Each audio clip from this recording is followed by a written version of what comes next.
आपकी आवाज। और आप सभी को नेशनल डॉक्टर्स डे की अनेक अनेक शुभकामनाएं। डॉक्टर बीसी रॉय जी की स्मृति में मनाया जाने वाला ये दिन हमारे डॉक्टर्स के, हमारी मेडिकल फ्रेटर्निटी के उच्चतम आदर्शों का प्रतीक है। खास तौर पर पिछले 1.5 साल में हमारे डॉक्टर्स ने जिस तरह देशवासियों की सेवा की है वो अपने आप में एक मिसाल है। मैं 130 करोड़ देशवासियों की ओर से देश के सभी डॉक्टर्स को धन्यवाद देता हूं, आभार प्रकट करता हूं। साथियों, डॉक्टर्स को ईश्वर का दूसरा रूप कहा जाता है और वो ऐसे ही नहीं कहा जाता। कितने ही लोग ऐसे होंगे जिनका जीवन किसी संकट में पड़ा होगा, किसी बीमारी या दुर्घटना का शिकार हुआ होगा, या फिर कई बार हमें ऐसा लगने लगता है कि क्या हम किसी हमारे अपने को खो देंगे। लेकिन हमारे डॉक्टर्स ऐसे मौकों पर किसी देवदूत की तरह जीवन की दिशा बदल देते हैं, हमें एक नया जीवन दे देते हैं। साथियों, आज जब देश कोरोना से इतनी बड़ी जंग लड़ रहा है तो डॉक्टर्स ने दिन रात मेहनत करके लाखों लोगों का जीवन बचाया है। ये पुण्य कार्य करते हुए देश के कई डॉक्टर्स ने अपना जीवन भी न्यौछावर कर दिया। मैं जीवन आहूत करने वाले इन सभी डॉक्टर्स को अपनी विनम्र श्रद्धांजलि अर्पित करता हूं और परिवार के प्रति अपनी संवेदना व्यक्त करता हूं। साथियों, कोरोना से लड़ाई में जितनी चुनौतियां आई, हमारे वैज्ञानिकों, डॉक्टर्स ने उतने ही समाधान तलाशे, प्रभावी दवाइयां बनाई। आज हमारे डॉक्टर्स ही कोरोना के प्रोटोकॉल्स बना रहे हैं, उन्हें लागू करवाने में मदद कर रहे हैं। ये वायरस नया है, इसमें नए नए म्यूटेशंस भी हो रहे हैं, लेकिन हमारे डॉक्टर्स की नॉलेज, उनके एक्सपीरियंस, उनके अनुभव वायरस के इन खतरों और चैलेंजेस का मिलकर मुकाबला कर रहे हैं। इतने दशकों में जिस तरह का मेडिकल इंफ्रास्ट्रक्चर देश में तैयार हुआ था, उसकी सीमाएं आप भली भांति जानते हैं। पहले के समय में मेडिकल इंफ्रास्ट्रक्चर को किस तरह नजरअंदाज किया गया था, इससे भी आप परिचित हैं। हमारे देश में जनसंख्या का दबाव इस चुनौती को और कठिन बना देता है।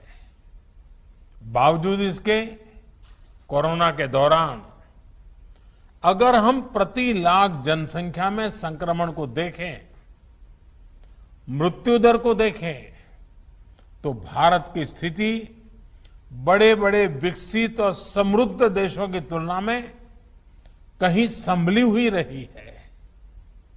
किसी एक जीवन का असमय समाप्त होना उतना ही दुखद है, लेकिन भारत ने कोरोना से लाखों का जीवन बचाया भी है। इसका बहुत बड़ा श्रेय हमारे परिश्रमी डॉक्टर्स, हमारे हेल्थ केयर वर्कर्स, हमारे फ्रंटलाइन वर्कर्स को जाता है। साथियों, ये हमारी सरकार ही है जिसने हेल्थ केयर पर सबसे अधिक बल दिया है। पिछले वर्ष फर्स्ट वेव के दौरान हमने लगभग 15,000 करोड़ रुपए हेल्थ केयर के लिए आवंटित किए थे, जिससे हमारे हेल्थ इंफ्रास्ट्रक्चर को बढ़ाने में मदद मिली। इस साल हेल्थ सेक्टर के लिए बजट का एलोकेशन 2 गुने से भी ज्यादा यानी 2 लाख करोड़ रुपए से भी अधिक किया गया। अब हम ऐसे क्षेत्रों में हेल्थ इंफ्रास्ट्रक्चर को मजबूत करने के लिए 50,000 करोड़ रुपए की एक क्रेडिट गारंटी स्कीम लेकर आए हैं, जहां स्वास्थ्य सुविधाओं की कमी है। हमने बच्चों के लिए जरूरी हेल्थ इंफ्रास्ट्रक्चर को सशक्त करने के लिए भी 22,000 करोड़ रुपए से ज्यादा आवंटित किए हैं। आज देश में तेजी से नए एम्स खोले जा रहे हैं, नए मेडिकल कॉलेज बनाए जा रहे हैं, आधुनिक हेल्थ इंफ्रास्ट्रक्चर खड़ा किया जा रहा है। 2014 तक जहां देश में केवल 6 एम्स थे, वहीं इन 7 सालों में 15 नए एम्स का काम शुरू हुआ है। मेडिकल कॉलेज की संख्या भी करीब 1.5 गुना बढ़ी है। इसी का परिणाम है कि इतने कम समय में जहां अंडर ग्रेजुएट सीट्स में 1.5 गुने से ज्यादा की वृद्धि हुई है, वहीं पीजी सीट्स में 80% इजाफा हुआ है। यानी यहां तक पहुंचने के लिए जो संघर्ष आपको करना पड़ा, वो कठिनाइयां हमारे युवाओं को, आपके बच्चों को नहीं उठानी पड़ेगी। दूर सुदूर क्षेत्रों में भी हमारे ज्यादा से ज्यादा युवाओं को डॉक्टर बनने का अवसर मिलेगा। उनकी प्रतिभा को, उनके सपनों को नई उड़ान मिलेगी। मेडिकल सेक्टर में हो रहे इन बदलावों के बीच डॉक्टर्स की सुरक्षा के लिए भी सरकार प्रतिबद्ध है। हमारी सरकार ने डॉक्टर्स के खिलाफ हिंसा को रोकने के लिए पिछले वर्ष ही कानून में कई कड़े प्रावधान किए हैं। इसके साथ ही हम अपने कोविड वॉरियर्स के लिए फ्री इंश्योरेंस कवर स्कीम भी लेकर आए हैं। साथियों, कोरोना के खिलाफ देश की लड़ाई हो या मेडिकल व्यवस्था सुधारने का देश का लक्ष्य, इन सब में आप सभी को महत्वपूर्ण भूमिका अदा करनी है। उदाहरण के तौर पर, जब आप सभी ने पहले फेज में वैक्सीन लगवाई, तो उससे देश में वैक्सीन को लेकर उत्साह और विश्वास कई गुना बढ़ गया। इसी तरह जब आप लोगों को कोविड एप्रोप्रिएट बिहेवियर का पालन करने के लिए कहते हैं, तो लोग पूरी श्रद्धा से उसका पालन करते हैं। मैं चाहूंगा आप अपनी इस भूमिका को और सक्रियता से निभाएं, अपना दायरा और ज्यादा बढ़ाएं। साथियों, इन दिनों एक और अच्छी चीज हमने देखी है कि मेडिकल फ्रेटर्निटी के लोग योग के बारे में जागरूकता फैलाने के लिए बहुत आगे आए हैं। योग को प्रचारित प्रसारित करने के लिए जो काम आजादी के बाद पिछली शताब्दी में किया जाना चाहिए था, वो अब हो रहा है। इस कोरोना के काल में योग प्राणायाम का लोगों के स्वास्थ्य पर किस तरह सकारात्मक प्रभाव पड़ रहा है, पोस्ट कोविड कॉम्प्लिकेशन से निपटने में योग किस तरह मदद कर रहा है, इसके लिए आधुनिक मेडिकल साइंस से जुड़े कई संस्थानों द्वारा एविडेंस बेस्ड स्टडीज कराई जा रही है। इस पर आप में से कई लोग काफी समय दे रहे हैं। साथियों, आप लोग मेडिकल साइंस को जानते हैं, एक्सपर्ट हैं, स्पेशलिस्ट हैं और एक भारतीय को योग को समझना भी स्वाभाविक रूप से आसान होता है। जब आप लोग योग पर स्टडी करते हैं तो पूरी दुनिया इसे बहुत सीरियसली लेती है।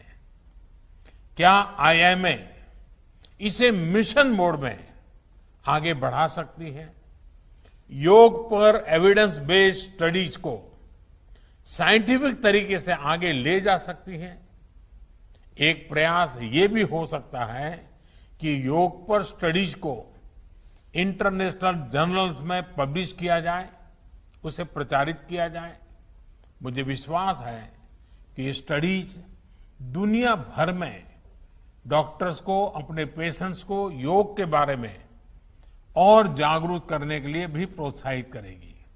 साथियों, जब भी हार्ड वर्क, टैलेंट और स्किल की बात आती है तो इनमें आपका कोई मुकाबला नहीं है। मैं आपसे यह भी अनुरोध करना चाहता हूं कि आप पूरे अटेंशन के साथ ही अपने अनुभवों का डॉक्यूमेंटेशन भी करते रहें। पेशेंट के साथ आपके एक्सपीरियंसेस का डॉक्यूमेंटेशन बहुत ही अहम है। साथ ही मरीज के सिम्टम्स, ट्रीटमेंट प्लान और उनके रिस्पॉन्स का भी डिटेल डॉक्यूमेंटेशन होना चाहिए। यह एक रिसर्च स्टडी के रूप में भी हो सकता है जिसमें विभिन्न प्रकार की दवाओं और ट्रीटमेंट्स के असर को नोट किया गया हो।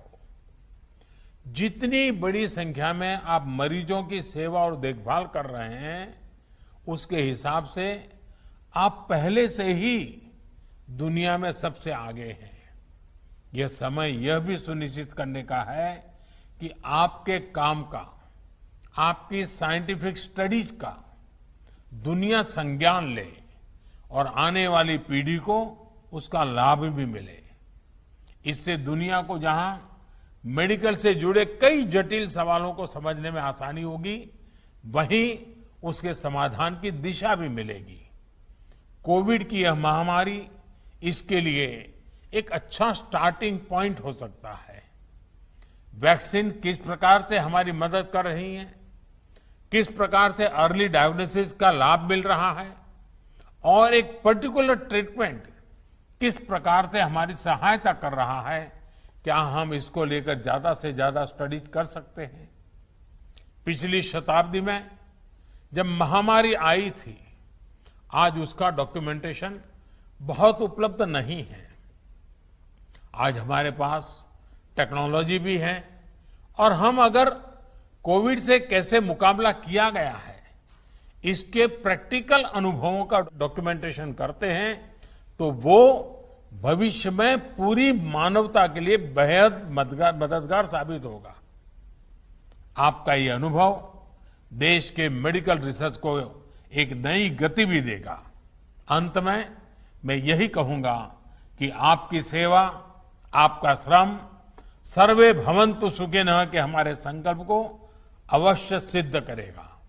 हमारा देश कोरोना से भी जीतेगा और विकास के नए आयाम भी हासिल करेगा। इन्हीं शुभकामनाओं के साथ आपको बहुत बहुत धन्यवाद।